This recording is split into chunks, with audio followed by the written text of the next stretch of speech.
नमस्कार, आप देख रहे हैं डीडी न्यूज। मैं हूं आंचल गुलाटी गुंबर। आगे बढ़ने से पहले एक नजर सुर्खियों की तरफ। गयाना में प्रधानमंत्री नरेंद्र मोदी ने क्रिकेट खिलाड़ियों से बातचीत को बताया सुखद।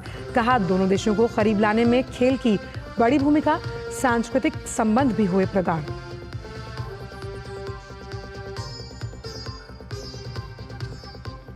तीन देशों की यात्रा के बाद स्वदेश के लिए रवाना हुए प्रधानमंत्री मोदी। गयाना में भारतीय समुदाय से कहा दोनों देशों को आपस में जोड़ते हैं संस्कृति, खान पान और क्रिकेट।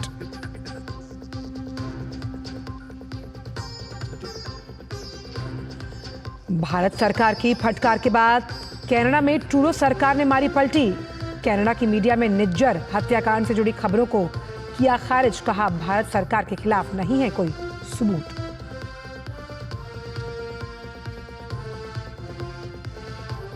कांग्रेस अध्यक्ष के आरोपों पर बीजेपी अध्यक्ष जेपी नड्डा का पलटवार। कहा मणिपुर समेत उठाए गए तमाम मुद्दे झूठ और राजनीति से प्रेरित।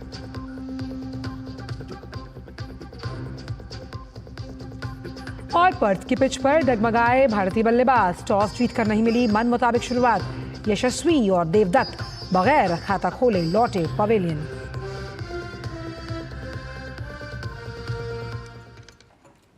और आइए अब जानते हैं इन सभी खबरों को विस्तार के साथ। प्रधानमंत्री नरेंद्र मोदी 3 देशों की यात्रा संपन्न कर स्वदेश रवाना हो चुके हैं। प्रधानमंत्री मोदी नाइजीरिया, ब्राजील और गयाना में कई सम्मेलनों और बैठकों में शामिल हुए। प्रधानमंत्री मोदी ने अपनी यात्रा की शुरुआत नाइजीरिया की यात्रा से की थी।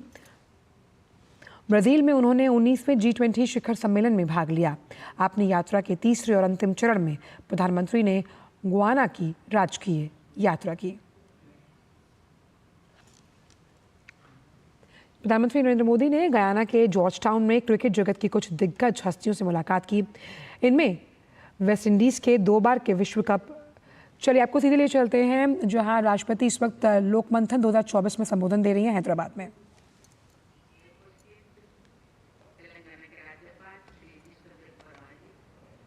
केंद्रीय कोयला एवं खान मंत्री और लोकमंथन के अध्यक्ष श्री जी किशन रेड्डी जी, तेलंगाना सरकार के मंत्री श्रीमती डी अनुसुया सीतारमण जी, राष्ट्रीय स्वयंसेवक संघों के सरसंघ चालक डॉक्टर मोहन भागवत जी, प्रज्ञा प्रवाह के अखिल भारतीय संयोजक श्री जी नंद कुमार जी, रिसेप्शन कमेटी के कार्यकारी अध्यक्ष डॉक्टर पी हनुमान चौधरी जी, अन्य गणमान्य अतिथिगण, देवियों और स्वजन, लोकमंथन का उद्घाटन करके मुझे बहुत प्रसन्नता हो रही है। मैं वर्ष 2018 में रांची में आयोजित लोकमंथन कार्यक्रम में शामिल हुई थी। भारत की समृद्ध संस्कृति, परंपराओं और विरासत में एकता के सूत्रों को सुदृढ़ बनाने का ये प्रयास अत्यंत सराहनीय है। प्रज्ञा प्रभाव के तत्वावधान में इस आयोजन में योगदान देने वाले सभी संगठनों की मैं प्रशंसा करती हूँ। भारत की सांस्कृतिक और बौद्धिक विरासत को गहराई से समझना तथा हमारी अमूल्य परंपराओं को निरंतर मजबूत बनाना सभी देशवासियों का कर्तव्य है। मुझे ये देखकर प्रसन्नता होती है कि आप सब ऐसे सार्थक समारोह का आयोजन करके देशवासियों में सांस्कृतिक स्वाभिमान की भावना को प्रबल बनाते हैं। देवियों और स्वजनों, मुझे बताया गया है कि ये संगोष्ठी राष्ट्र को सर्वप्रथम बनाने और उसी मान्यता के अनुसार कार्य करने वाले निष्ठावान लोगों को एक प्रभावी मंच प्रदान करती है। जब हम भारतीय संस्कृति की विविधता तथा अनेकता में एकता की बात करते हैं तो एकता का भाव ही मुख्य भाव होता है। विविधता तथा अनेकता हमारी मूलभूत एकता को इंद्रधनुषी सुंदरता प्रदान करता है। हम चाहे वनवासी हो, ग्रामवासी हो या नगरवासी हो, सबसे पहले हम सभी भारतवासी हैं। इस राष्ट्रीय एकता की भावना ने हमें सभी चुनौतियों के बावजूद एक सूत्र में जोड़कर रखा है। हमारे समाज को हर तरह से बांटने के और कमजोर करने का प्रयास सदियों से किए गए हैं। हमारी सहज एकता को खंडित करने के लिए कृत्रिम भेदभाव पैदा किए गए हैं, लेकिन भारतीयता की भावना से ओतप्रोत देशवासियों ने राष्ट्रीय एकता की मशाल जलाए रखे हैं। हमारी मध्यकालीन संतों कवियों से लेकर ब्रिटिश हुकूमत के विरुद्ध स्वाधीनता संग्राम के दौरान उत्तर से दक्षिण तक और पूर्व से पश्चिम तक भारत को राष्ट्रीयता की भावना से जोड़ने वाले महाकवियों ने प्राचीन काल से चली आ रही भारत की भावनात्मक एकता को बजाय रखा और उसे आगे बढ़ाया। मुझे ये जानकर प्रसन्नता हुई है कि लोकमंथन के कार्यक्रम में पूर्ण श्लोकों लोकमाता अहिल्याबाई होलकर और रानी रुद्रम देवी जैसी महान वीरांगनाओं के जीवन चरित्र पर आधारित नाटकों का मंचन किया जाएगा।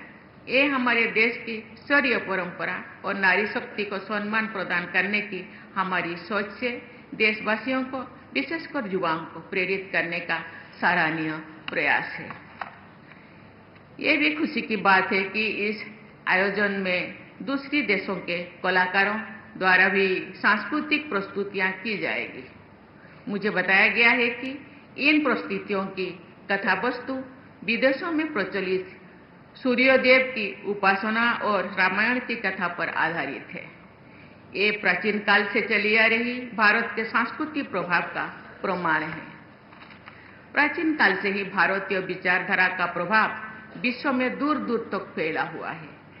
ये प्रभाव आज भी उन देशों की धार्मिक और सांस्कृतिक परंपराओं में देखा जाता है। भारतीय संस्कृति इस विशाल प्रभाव क्षेत्र को कुछ लोग इंडोस्फीयर का नाम देते हैं। इंडोस्फीयर यानी विश्व का ऐसे क्षेत्र जहां भारत के जीवन मूल्यों और संस्कृति का प्रभुत्व था और आज भी दिखाई देता है।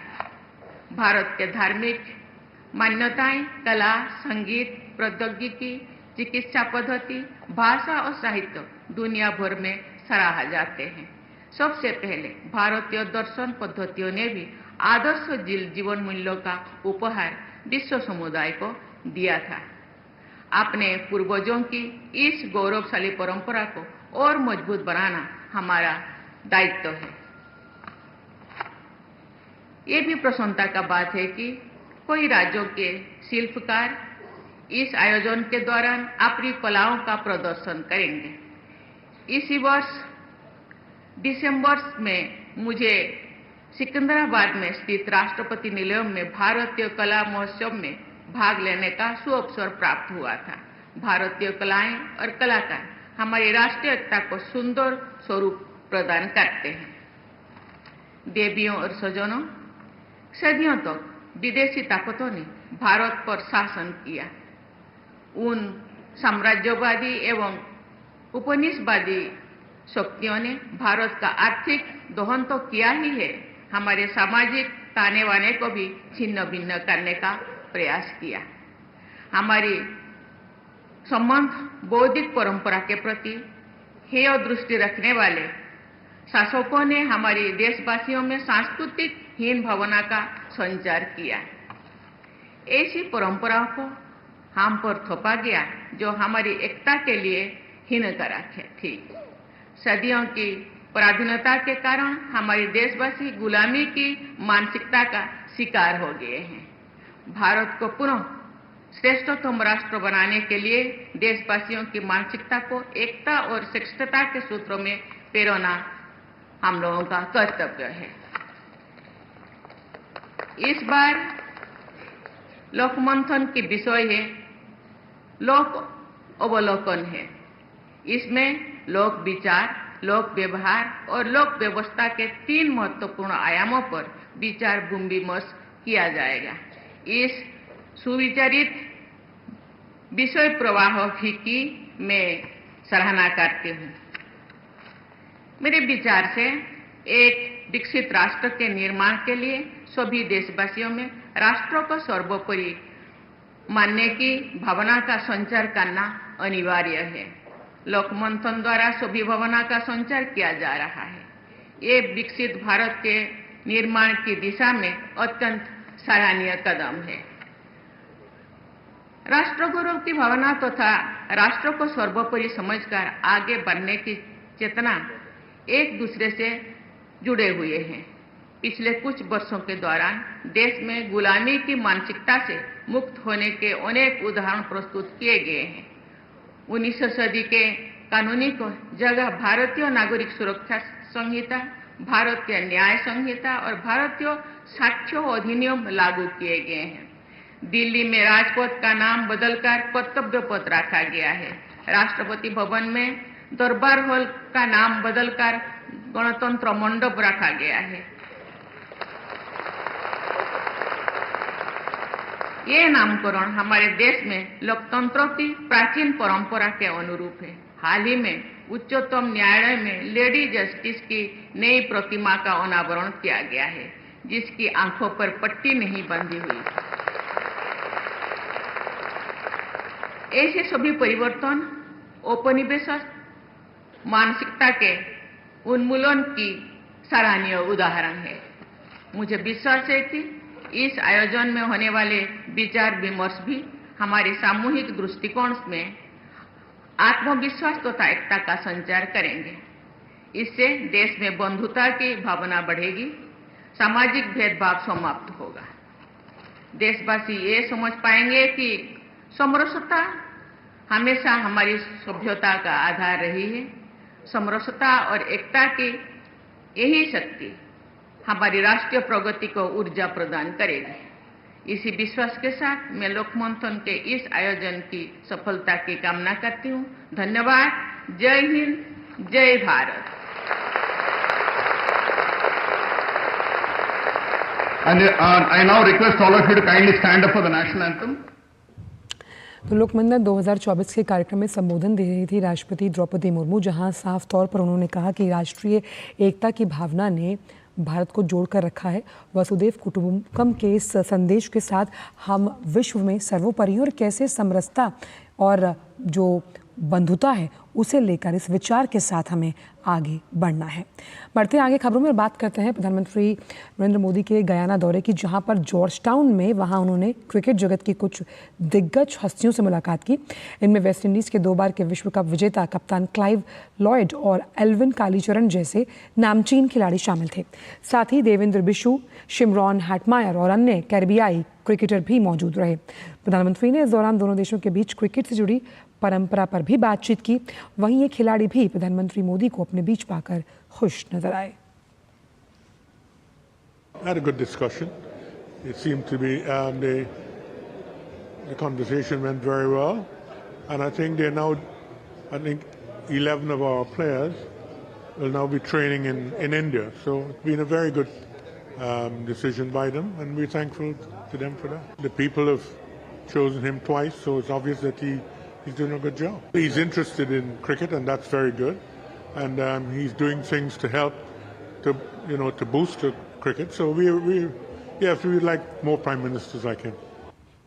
Everybody in India knows cricket, but his knowledge is special because he knows when we went to India, he knows us by our first name, and me myself going to India often myself, so I'm able to have that interaction with India.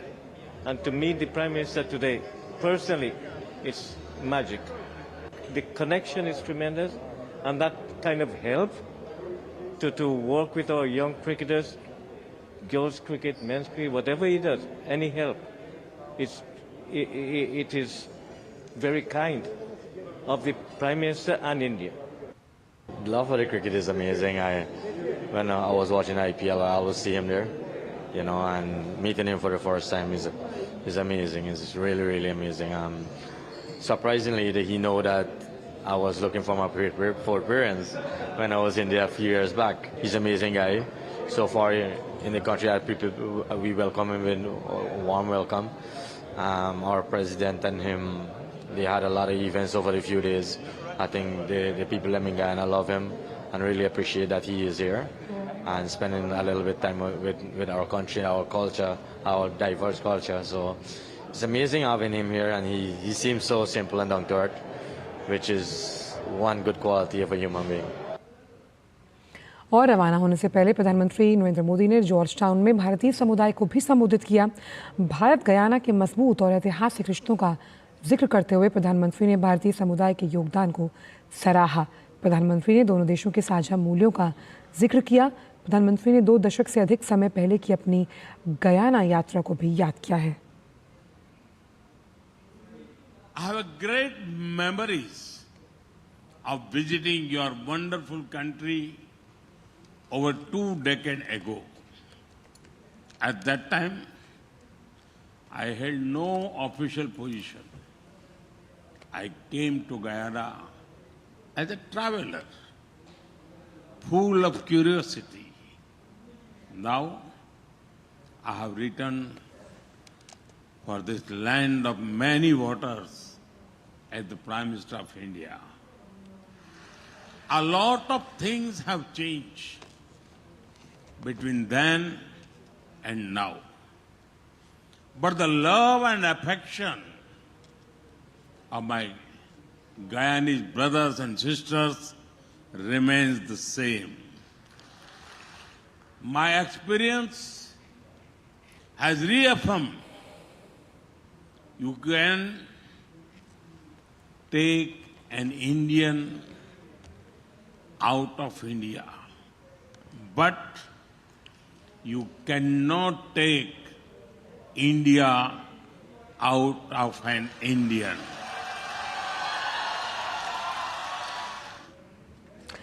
प्रधानमंत्री ने दोनों देशों को जोड़ने में संस्कृति, खान पान और क्रिकेट की अहम भूमिका बताई। प्रधानमंत्री ने कहा कि दोनों ही देश अपनी सांस्कृतिक विविधता का उत्सव मनाते हैं। Both India and Guyana are proud of our rich and diverse culture. We see diversity as something to be celebrated, not just tolerated. Our countries are showing how cultural diversity is our strength. प्रधानमंत्री ने भारत की विकास यात्रा का भी विस्तार से जिक्र किया। प्रधानमंत्री ने कहा कि इंफ्रा विकास की दिशा में अभूतपूर्व गति से काम हो रहा है। India is a global hub for e-commerce, AI, fintech, agriculture, technology, and more. We have reached Mars and the moon. From highways to highways, airways to railways, we are building state-of-art infrastructure. Guyana के राष्ट्रपति इरफान अली ने दुनिया भर में भारत के बढ़ते रुतबे और प्रधानमंत्री के नेतृत्व को सराहा है। India today is a world leader in innovation, technology, infrastructure, development, human capital advancement, and importantly, Prime Minister Shri Narendra Modi. India is a shining light in leadership, your leadership.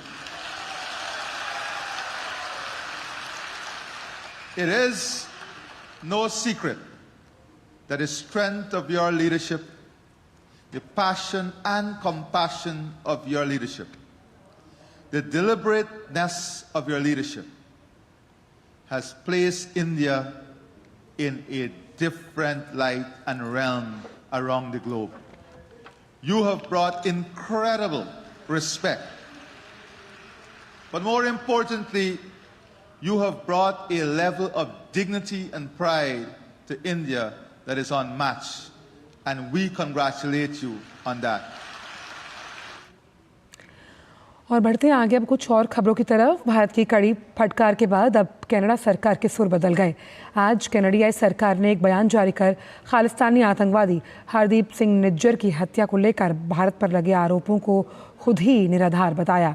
Privy council के deputy clerk और प्रधानमंत्री Justin Trudeau की राष्ट्रीय सुरक्षा और खुफिया सलाहकार नथाली जी ड्रॉइन ने एक बयान जारी कर कहा कि 14 अक्टूबर को सार्वजनिक सुरक्षा के लिए एक महत्वपूर्ण और निरंतर खतरे के कारण RCMP और अधिकारियों ने कनाडा में गंभीर आपराधिक गतिविधि के सार्वजनिक आरोप लगाने का असाधारण कदम उठाया। कनाडियाई सरकार ने प्रधानमंत्री के साथ साथ विदेश मंत्री जयशंकर और NSA डोभाल को कनाडा के भीतर गंभीर आपराधिक गतिविधि से जोड़ने वाले सबूतों के बारे में कुछ नहीं कहा और ना ही उसे इसकी जानकारी है। इसके विपरीत कोई भी सुझाव केवल अटकलें हैं और गलत भी। कनाडा का ये यू टर्न भारत की कड़ी फटकार के बाद सामने आया और इससे पहले कनाडा ने प्रधानमंत्री और जयशंकर पर निज्जर की हत्या की जानकारी होने का आरोप लगाया था।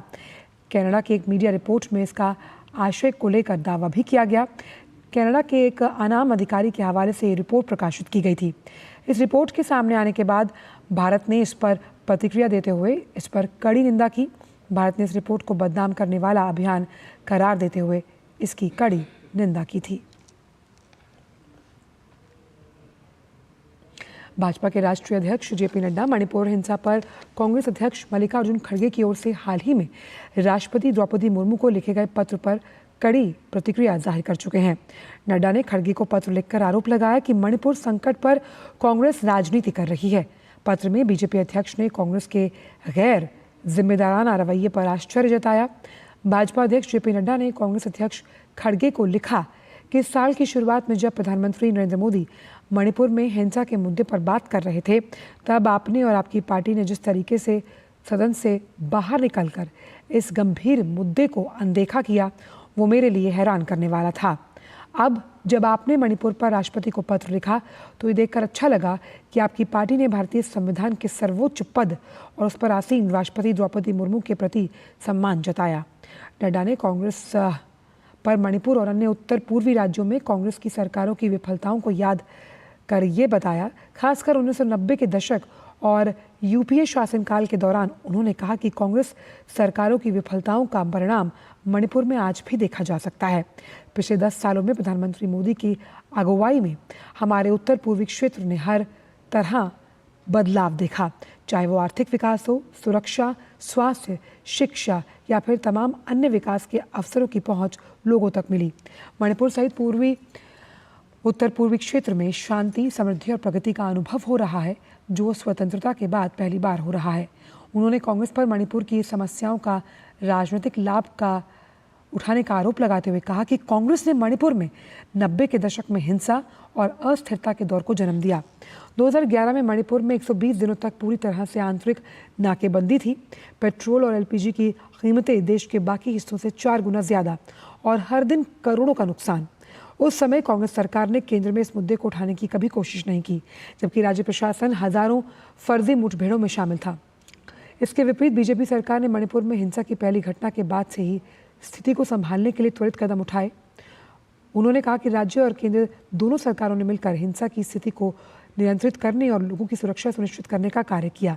JP नड्डा ने कांग्रेस पर मणिपुर में विदेशी उग्रवादियों के अवैध अप्रवासन को वैध बनाने, उनके साथ समझौतों पर भी तीखा हमला किया। उन्होंने कहा कि आपकी सरकार ने भारतीय रक्षा प्रोटोकॉल का उल्लंघन किया है और विदेशी उग्रवादियों के साथ समझौते किए। यही कारण है कि मणिपुर और अन्य क्षेत्रों में हिंसक उग्रवादी संगठन शांति को भंग करने की कोशिश कर रहे हैं। नड्डा ने अपने पत्र के अंत में कांग्रेस पर आरोप लगाया कि वो विदेशी ताकतों के साथ मिलकर भारत की प्रगति को रोकने की कोशिश कर रही है। उन्होंने कहा कि कांग्रेस की रणनीति देश की प्रगति को रोकने की एक साजिश का हिस्सा हो सकती है। हमें ये जानने का अधिकार है कि ये क्यों और कैसे हो रहा है।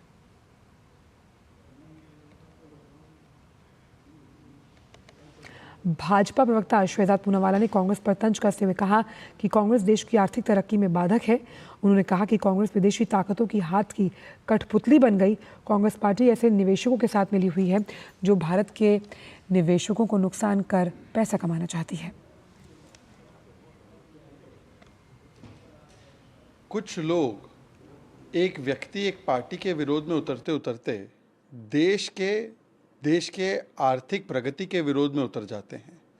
आज जिस प्रकार से कुछ विदेशी ताकतों के हाथ में देश में बैठे लोग उनके पपेट बनते हैं, उनके इकोनॉमिक अराजकता के स्लीपर सेल बनते हैं, और पार्लियामेंट सेशन शुरू होने से पहले ये क्या संयोग है, ये प्रयोग है या सोचा समझा उद्योग है कि कोई ना कोई विदेशी रिपोर्ट जो निराधार होती है उसका हवाला लेकर पार्लियामेंट सेशन को भी हाईजैक करते हैं और देश में भी आर्थिक अव्यवस्था फैलाने का पूरा प्रयास करते हैं। हमने देखा है कि कभी कोई पेगासस की रिपोर्ट, कभी कोई रफाल की रिपोर्ट, फिर उसके बाद हिंडनबर्ग की रिपोर्ट, और अब एक नई रिपोर्ट आई है। और उस रिपोर्ट में लिखा क्या है? लिखा ये है कि ये तो अभी एलिगेशंस है, ये सिद्ध होना बाकी है। एलिगेशंस किस पे हैं? उन राज्य सरकारों पर हैं जहाँ पर भारतीय जनता पार्टी तो थी नहीं, केवल और केवल कांग्रेस या कांग्रेस नहीं तो इंडिया अलायंस की सरकारें थी। परंतु क्योंकि आपको देश में आर्थिक अव्यवस्था फैलानी है, क्योंकि आपको किसी प्रकार से देश के छोटे निवेशकों का नुकसान करना है, तो कांग्रेस पार्टी आज ऐसी ताकतों का भी एक प्रकार से माउथपीस बन चुकी है। हिंडनबर्ग में क्या हुआ? हिंडनबर्ग में सुप्रीम कोर्ट ने कहा ना कि इसमें कोई आधार नहीं है, और फिर उन्होंने ये भी कहा कि कुछ शॉर्ट सेलर्स किस प्रकार से इस प्रकार की रिपोर्ट बनाकर भारत के निवेशकों का नुकसान करते हैं और खुद मुनाफा कमाते हैं, इसकी जांच होनी चाहिए। क्या कांग्रेस पार्टी ऐसे ताकतों के साथ मिली हुई है जो भारत के निवेशकों का नुकसान करवा कर पैसा कमाना चाहती है, या केवल और केवल कुछ और जॉर्ज सोरोस सरीके ताकतों की एक प्रकार से पपेट बनते हुए भारत के आर्थिक हितों को नुकसान पहुंचाना चाहती है? और फिलहाल वक्त एक छोटे से ब्रेक का है, आप देखते रहिए डीडी न्यूज़। ये सिर्फ आवाज नहीं है, ये हमारा जीवन साथी भी है। जब कोई बात बिगड़ जाए या मुश्किल पड़ जाए तो ये गले लगा लेता है। अगर हम पढ़ना चाहे तो ये बत्ती जला देता है। शौच के लिए अंधेरा होने तक रुकने नहीं देता ये। हमारे बच्चों की शादी में रुकावटें आने नहीं देता ये। पानी को छत से नहीं नल से हम तक लाता है। ये छत पर एक और छत सजाता है। ये हमारी आय बढ़ाता है, हमारा हाथ बटाता है। तभी तो आज बीमारियां, कठिनाइयां घर के बाहर होती हैं और सुकून अंदर। कच्चे घर में रहते थे, बच्चे शर्मिंदगी महसूस करते, दबे हुए रहते थे, आत्मविश्वास नहीं था। पक्का घर मिलते ही दीवारें नहीं, पक्की छत नहीं, जिंदगी आत्मविश्वास से भर गई। पीएम आवास, 4 करोड़ से अधिक परिवारों को सुकून, सुविधा, स्वाभिमान। जब धरती चीर कर निकलता है लोहे का पत्थर और मिलता है मोंगिया के जोश से, फिर तपता है, पिघलता है और बनता है फौलाद। अब होता है सरिया सारी खूबियों के साथ। मोंगिया स्टील, मजबूत देश का मजबूत सरिया। आपके घर के खाने में रेस्टोरेंट जैसा स्वाद ले आए MDH का शाही पनीर मसाला। पनीर को क्या मस्त बना डाला।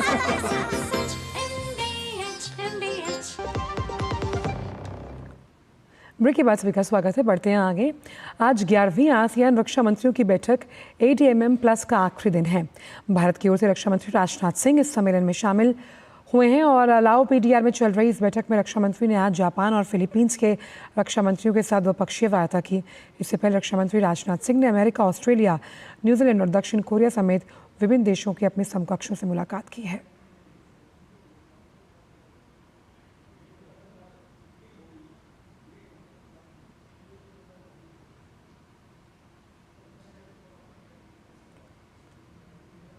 खबर उत्तर प्रदेश से, जहां के संभल शहर में डिस्ट्रिक्ट कोर्ट द्वारा शाही जामा मस्जिद का सर्वे करने का आदेश दिए जाने के बाद वहां के चप्पे चप्पे पर सुरक्षाकर्मी तैनात हैं।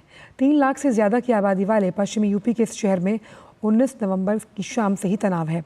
वरिष्ठ अधिवक्ता विष्णु शंकर जैन द्वारा संभल के सिविल जज की अदालत में मस्जिद को मंदिर होने का दावा करने वाली याचिका के बाद से 19 नवंबर को स्थानीय पुलिस और मस्जिद की प्रबंधन समिति के सदस्यों की उपस्थिति में सर्वेक्षण किया गया था। जनपद संभल में जामा मस्जिद पर कुछ दिन पूर्व सर्वे हुआ था कोर्ट के आदेश के अनुसार। उसके बाद में थोड़ी सी कशीदगी बढ़ गई है। उसी कशीदगी को ध्यान में रखते हुए करीबन 3 दर्जन लोगों का 107-16 जो कि 126-135 BNS की कार्रवाई है वो भी की गई है, जिनको भारी मुचलके से पाबंद करवाया गया है। उसके साथ साथ फुट पेट्रोलिंग जिसमें PAC, RAF और जनपद के विभिन्न थानों की पुलिस के माध्यम से फुट पेट्रोलिंग की गई है और सभी लोगों को एक सुरक्षित माहौल का एहसास कराया गया है। दिल्ली की मुख्यमंत्री आतिशी की मुश्किलें बढ़ सकती हैं। मुख्यमंत्री आतिशी के खिलाफ दायर मानहानि मामले पर दिल्ली की एक अदालत में आज सुनवाई होनी है। दरअसल कोर्ट ने मुख्यमंत्री आतिशी को उनके खिलाफ मानहानि मामले से जुड़े दस्तावेज आज तक जमा करने के लिए कहा था। दरअसल आतिशी पर आप विधायकों की खरीद फरोख्त के प्रयासों के बारे में झूठ के दावे करने का आरोप लगाते हुए भाजपा नेता प्रवीण शंकर कपूर ने अदालत में आपराधिक मानहानि की शिकायत दायर की थी। राजधानी दिल्ली में प्रदूषण का स्तर लगातार बहुत खराब श्रेणी में बना हुआ है। कई इलाकों में वायु गुणवत्ता सूचकांक का स्तर आज भी 400 के पार दर्ज किया गया। आज सुबह 6 बजे जहांगीरपुरी का AQI सर्वाधिक 424, वजीरपुर इलाके का AQI 412, बवाना का 409, आनंद विहार और नेहरू नगर में 408, मुंडका और शादीपुर में 401 दर्ज हुआ। वहीं दिल्ली के अन्य इलाकों में AQI 398 से 364 के बीच दर्ज किया गया।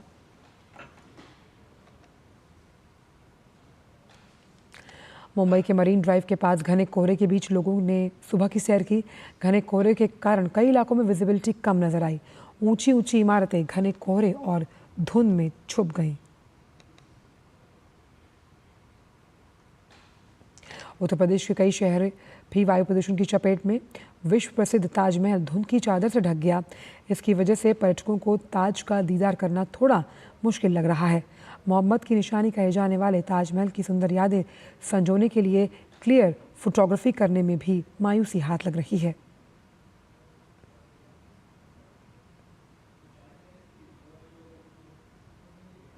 मुरादाबाद भी वायु प्रदूषण की मार झेल रहा है। शहर में आज सुबह धुंध की मोटी परत देखने को मिली और घनी धुंध की वजह से विजिबिलिटी बहुत कम थी, जिसकी वजह से लोगों को गाड़ी चलाने में दिक्कतों का सामना करना पड़ा। वहीं बिगड़ती वायु गुणवत्ता मुरादाबाद में निवासियों के लिए परेशानी का सबब बनती हुई नजर आ रही है। प्रयागराज में होने वाले महाकुंभ से पहले राज्य सरकार की तैयारियां जो हैं वो चाक चौबंद हैं। सबसे पहले अखाड़ों को भूमि का आवंटन किया गया। प्रशासन की ओर से अखाड़ों को आवंटित भूमि पर गुरुवार को संतों ने भूमि पूजन किया।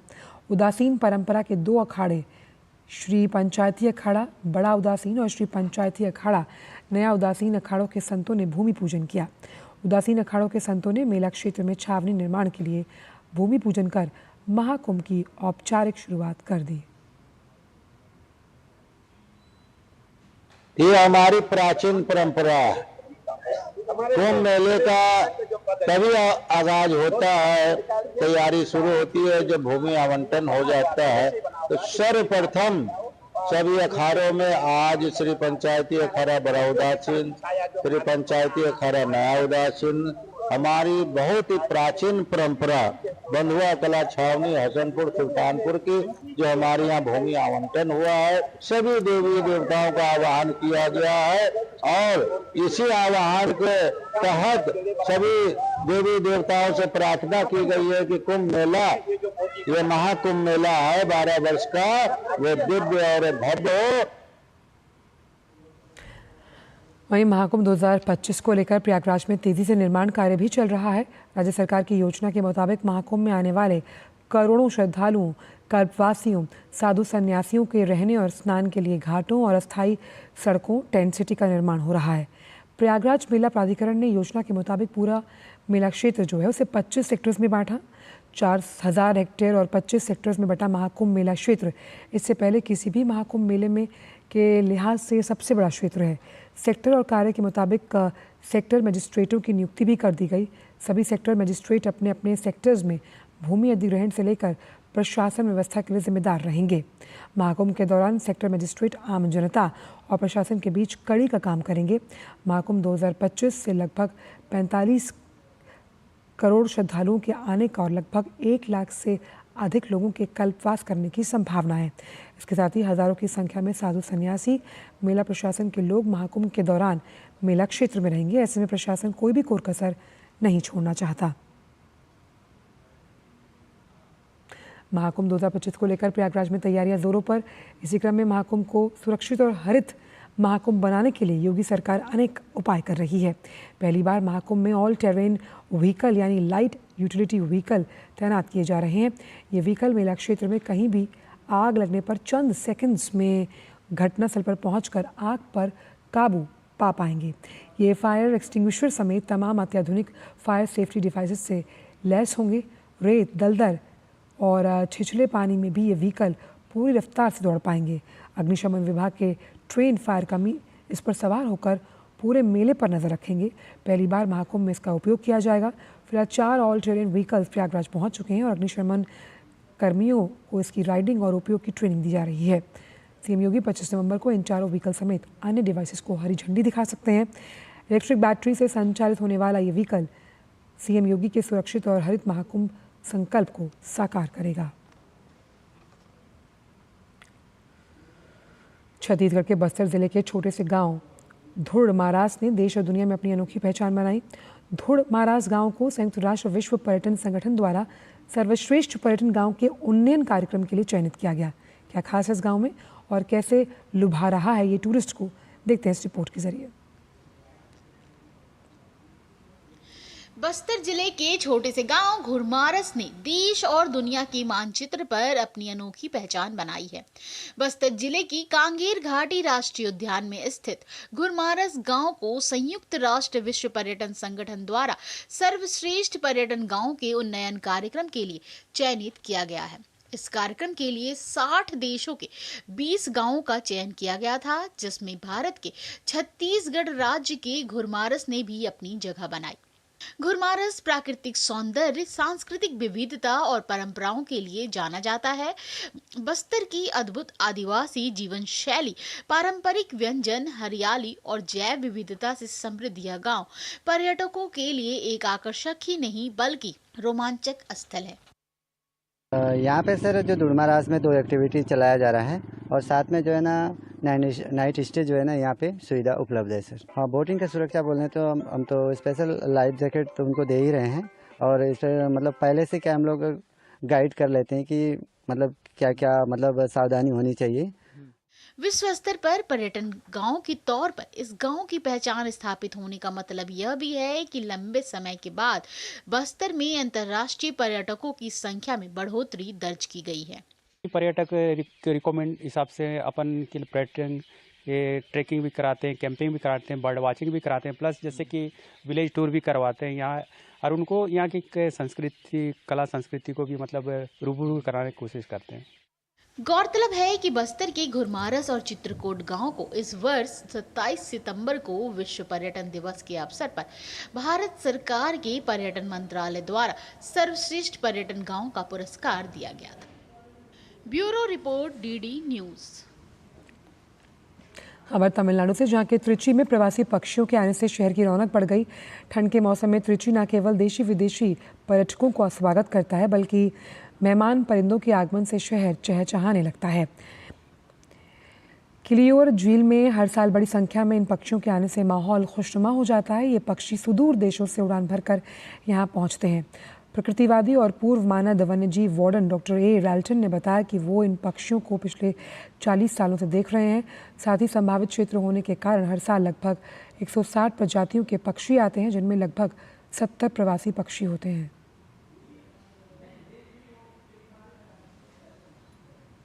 I have been watching birds for the last 40 years in and around Trichy.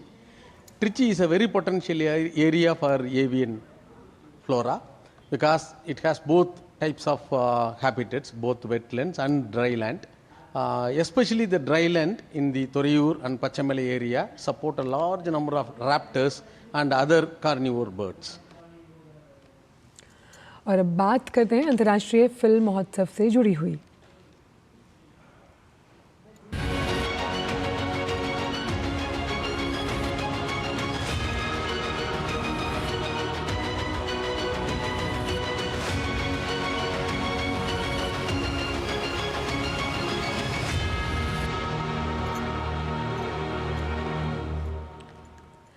तो प्रसार भारती ने विश्व टेलीविजन दिवस के मौके पर वेव्स नाम से अपने OTT सेवा की शुरुआत की। इस OTT सेवा पर 12 से ज़्यादा भाषाओं में कंटेंट स्ट्रीम किया जा सकेगा। साथ ही उपयोगकर्ता 65 टेलीविजन चैनल्स देख पाएंगे। मध्य प्रदेश के पर्यटन और संस्कृति मंत्री धर्मेंद्र भाव सिंह लोधी ने इस OTT के लॉन्च पर प्रसार भारती को बधाई दी और साथ ही कहा कि प्रसार भारती के कार्यक्रम को हम परिवार के साथ बैठकर देख सकते हैं, ये बड़ी उपलब्धि है। इसके साथ ही उन्होंने मध्य प्रदेश में फिल्म निर्माण की अपार संभावनाओं पर भी बात की है। उन्होंने पर्यटन विभाग के नवाचार होम स्टे को लेकर भी चर्चा की। पर्यटन मंत्री से खास बात की हमारे सहयोगी आशीष मंगल सोनी ने। IFFI गोवा फिल्म फेस्टिवल में प्रसार भारती ने अपना OTT प्लेटफॉर्म लॉन्च किया है। हमारे साथ मध्य प्रदेश के पर्यटन एवं संस्कृति मंत्री धर्मेंद्र भाव सिंह लोधी हैं। हम उन्हीं से बात करते हैं। सर, प्रसार भारती ने अपना OTT प्लेटफॉर्म लॉन्च किया है। 60 चैनल 12 से ज़्यादा भाषाओं में क्लासिक कंटेंट के साथ कंटेम्प्ररी प्रोग्राम उपलब्ध कराएंगे।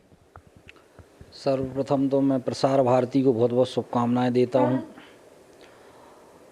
कि हम OTT के क्षेत्र में भी उतरे हैं और प्रसार भारती के माध्यम से जो OTT हम लॉन्च कर रहे हैं, एक तो वो निःशुल्क रहेगा, ये भी बड़ी अच्छी बात है। और प्रसार भारती की जो रेपुटेशन है वो बड़ी अच्छी रेपुटेशन है। प्रसार भारती के सारे कार्यक्रम हम परिवार में एक साथ बैठ के देख सकते हैं, ये भी बड़ी उपलब्धि है। तो मुझे लगता है कि ये बहुत अच्छी पहल है और इस रूप से ये क्रांतिकारी कदम प्रसार भारती ने उठाया है। सर, चूँकि ये गोवा फिल्म फेस्टिवल में ये OTT लॉन्च हुआ है और इसी से जुड़ा हुआ ये सवाल है कि मध्य प्रदेश में फिल्म के लिए क्या संभावना है। हाल ही में आपने द साबरमती रिपोर्ट देखी, कलाकार जो लीड एक्टर है उन्होंने भी मध्य प्रदेश आने का मुख्यमंत्री जी ने भी उनसे आग्रह किया। मध्य प्रदेश में खास तौर पर फिल्म को लेकर क्या संभावनाएं? अभी तक मध्य प्रदेश में 300 से भी ज़्यादा फिल्मों की शूटिंग हो चुकी है। जो लोग फिल्म शूटिंग करने के लिए मध्य प्रदेश आना चाहते हैं उनको सिंगल विंडो के माध्यम से तमाम प्रकार की सुविधाएं भी उपलब्ध कराते हैं और जो अच्छी फिल्में हैं उनके लिए भी सरकार फिल्म पर अनुदान देने का भी काम करती है। तो आने वाले समय में मध्य प्रदेश फिल्म मेकिंग में भी मुझे लगता है क्रमांक 1 पर आएगा और जिस प्रकार से हम डॉक्टर मोहन यादव जी के नेतृत्व में फिल्म बनाने के लिए लोगों को आकर्षित कर रहे हैं, लोग आ भी रहे हैं। ये थे धर्मेंद्र भाव सिंह लोधी, मध्य प्रदेश के पर्यटन मंत्री है। अपने विद्यार्थी परिषद के कार्यकाल से ही सांस्कृतिक विरासत को सहेजने का काम कर रहे थे और आज साफ तौर पर उनकी मंशा भी साफ हुई कि मध्य प्रदेश में धार्मिक पर्यटन को बढ़ावा मिले, फिल्म पर्यटन को बढ़ावा मिले, संस्कृति को आगे बढ़ने का, विश्व पटल पर लाने का मौका मिल सके। कैमरा पर्सन विजय शर्मा के साथ आशीष मंगल Soni, DD news Bhopal.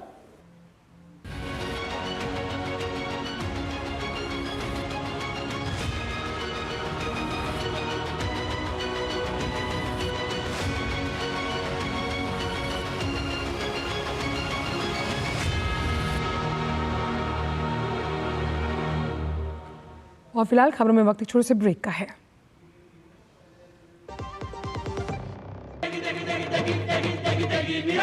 MDH की देगी मिर्च का तड़का, अंग अंग फड़का। MDH की देगी मिर्च। मेरी पसंद, मेरी पसंद, मेरी पसंद, मेरी पसंद, हमारी पसंद, हम सबकी पसंद। मजबूत देश का मजबूत सरिया हो गया स्टील। छोटे थे तो माँ प्यार से मूर्ख बुलाती थी, मूर्खानंद। और ये तो सच में मूर्ख समझते हैं। कस्टम डिपार्टमेंट वाले बन के कॉल कर रहे हैं और कह रहे हैं कि आपके पार्सल से ड्रग्स पकड़ा गया। सब समझते हैं। पहले डराएंगे, फिर कहेंगे पैसे ट्रांसफर करो। अब प्यार से चाहे जो बुला लो, पर मैं मूर्ख नहीं हूं। याद रहे, UPI सेफ है। यदि आपको भी कोई इस तरह डराना चाहे तो उसे कहो मैं मूर्ख नहीं हूं।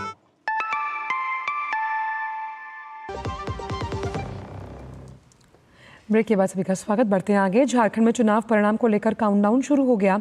एग्जिट पोल के पूर्व अनुमान और बीजेपी की संभावनाओं पर हजारीबाग से भाजपा सांसद मनीष जायसवाल से हमारे सहयोगी राजेश राज ने खास बात की।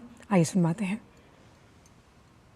झारखंड में दोनों चरण के चुनाव संपन्न हो चुके हैं। हमारे साथ हजारीबाग के भारतीय जनता पार्टी के सांसद मनीष जायसवाल अभी इसी मुद्दे पर बातचीत करने के लिए हैं। मनीष जी, कैसे देखते हैं एग्जिट पोल के नतीजे? कई बार सही भी होते हैं, कई बार गलत भी होते हैं, कई बार सही और गलत दोनों के बीच होते हैं।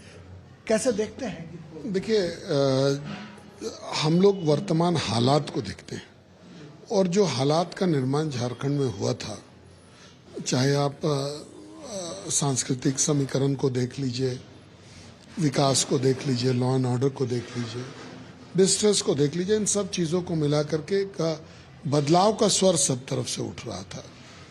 तो ऐसे में एग्जिट पोल ये दिखा रहा है हम लोगों को कि एनडीए को 42 से 46 सीटों के बीच में मिल रहा है। हरियाणा में कांग्रेस की सरकार जो है वो बनते हुए एग्जिट पोल में दिखाया गया और बन गई भाजपा की सरकार। तो क्या यहाँ भी ये माना जा सकता है कि कोई बड़ा उलटफेर हो जाए तो बहुत अतिशयोक्ति नहीं होगी? नहीं, देखिए यहाँ पे क्या है ना कि एंटी इनकम्बेंसी चरम पर था। मतलब लोगों को ऐसा लग रहा था कि हम कब इस सरकार से बाहर निकलें। बांग्लादेश घुसपैठ का मामला हो, धार्मिक जो है आपको तुष्टीकरण का विषय हो, डेवलपमेंट का विषय हो, इन सभी विषयों पर ये सरकार एकदम से फेल थी। मनीष जायसवाल जो हजारीबाग से भारतीय जनता पार्टी के सांसद हैं, इनको पूरी उम्मीद है कि झारखंड में नई सरकार बनेगी और एनडीए की सरकार बनेगी। कैमरामैन संदीप मूर्ति के साथ हजारीबाग झारखंड से मैं राजेश राज, डीडी न्यूज के लिए। खबर राजस्थान से, जहां के उदयपुर में एक भीषण सड़क हादसे में 5 लोगों की मृत्यु हुई है। यह हादसा एक डंपर के कार से टकरा जाने के बाद हुआ। हादसा रात गुरुवार करीब 12 बजे उदयपुर के सुखेर थाना क्षेत्र के अंबेरी में हुआ। पुलिस ने डंपर को जब्त किया, साथ ही मृतकों के परिजनों को सूचित कर मामले की जांच शुरू की। पुलिस के मुताबिक कार रॉन्ग साइड से आ रही थी और इसी दौरान डंपर से टकरा गई। केंद्र सरकार की ओर से खरीफ फसलों में बढ़ाई गई एमएसपी का एक बड़ा असर अब मूंगफली के उत्पादन में दिखाई दे रहा है। बारिश की अनियमितता से परेशान उत्तर प्रदेश के ललितपुर के किसानों को मूंगफली की खेती काफ़ी कारगर साबित लग रही है। न्यूनतम समर्थन मूल्य रुपये 6,783 घोषित किए जाने से क्षेत्रफल के साथ मूंगफली के उत्पादन में काफ़ी वृद्धि देखी जा रही है।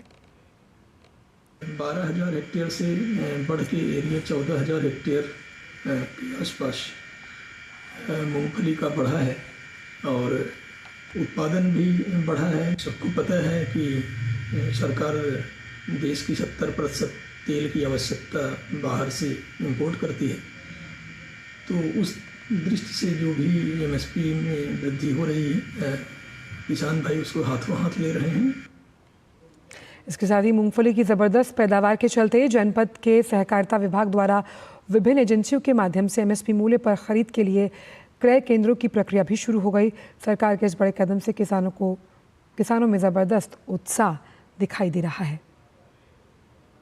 मूंगफली की इस बार मतलब अच्छी उपज हुई है, अच्छे भाव भी मिल रहे हैं और उड़द हर बार जो सड़ जाता था पानी की वजह से, इसलिए आज मूंगफली बहुत अच्छी हुई है। हमारे यहाँ अच्छी उपज भी मिली है, सरकारी रेट भी अच्छा है और अच्छा यहाँ भी मिल रहा है हम लोगों को। लेकर केंद्र द्वारा चलाई जा रही विभिन्न जन कल्याणकारी योजनाओं का लाभ लोगों को मिल रहा है।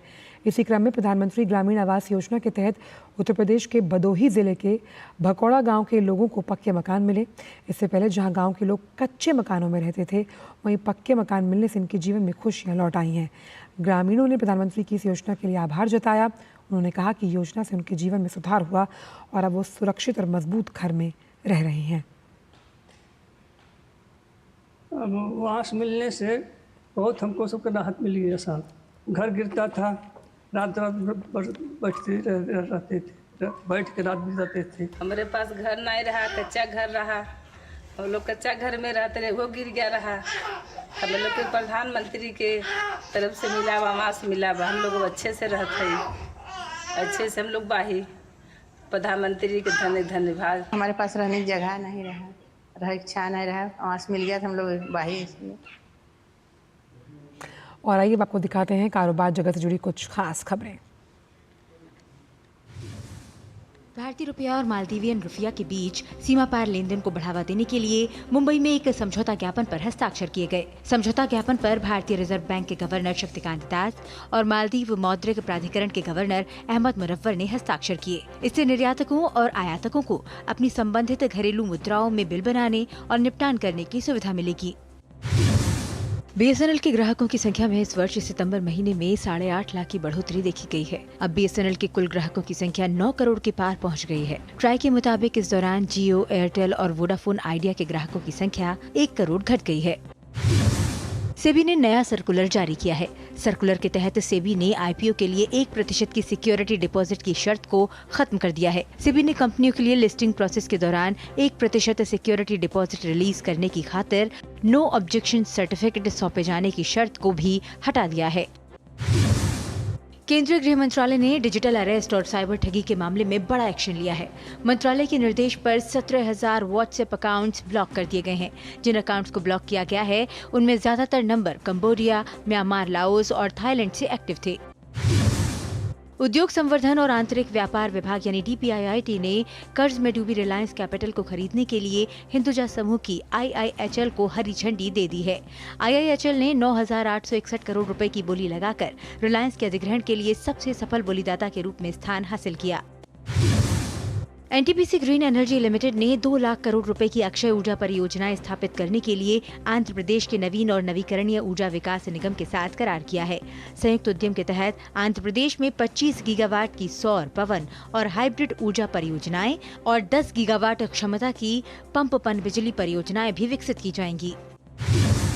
टाटा पावर ने कई रणनीतिक परियोजनाओं के लिए एशियाई विकास बैंक के साथ करीब 425 करोड़ रुपए का करार किया है। इसमें भारत के बिजली बुनियादी ढांचे को बढ़ाने के साथ ही नवीकरणीय और स्वच्छ ऊर्जा को बढ़ावा देने के उद्देश्य से कई रणनीतिक परियोजनाओं पर बाकू में समझौता ज्ञापन पर हस्ताक्षर किए गए हैं।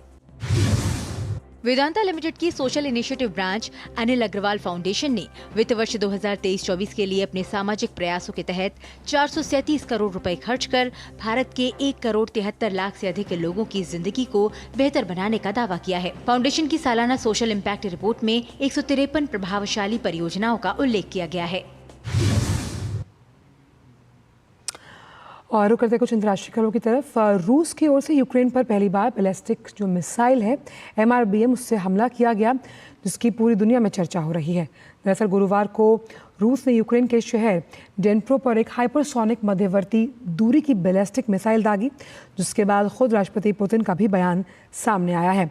पुतिन ने इस हमले को न सिर्फ स्वीकार किया बल्कि चेतावनी भी दी है कि रूस की सेना इसका इस्तेमाल उन देशों के खिलाफ भी कर सकती है जिन्होंने यूक्रेन को रूस पर हमला करने के लिए अपनी मिसाइलों का इस्तेमाल करने की इजाज़त दी। वहीं रॉयटर्स के अनुसार अमेरिका और ब्रिटेन की ओर से कीव को उन्नत हथियार और रूसी क्षेत्र पर हमला करने की अनुमति देने का जवाब जो है उसमें रूस की ये प्रतिक्रिया देखने को मिली। पुतिन की ओर से संकेत भी दिया गया कि मिसाइल परमाणु हमला करने में सक्षम है। मध्यम दूरी की मिसाइलों की पहुंच आमतौर पर 5,500 किलोमीटर तक होती है और कहा यह जा रहा है कि पुतिन की पश्चिम पर हमला करने की चेतावनी पूरी करने के लिए ये काफ़ी है।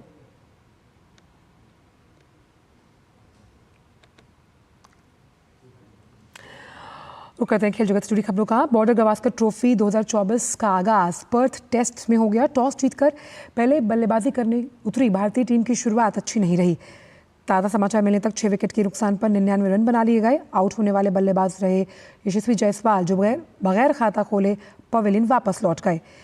यशस्वी जायसवाल का विकेट मिशेल मार्क स्टार्क ने लिया। वहीं भारतीय टीम को दूसरा झटका जोश हेजलवुड ने दिया, बल्कि साथ ही साथ देवदत्त पड्डीकल का विकेट भी निकाला गया। देवदत्त भी अपना खाता नहीं खोल पाए।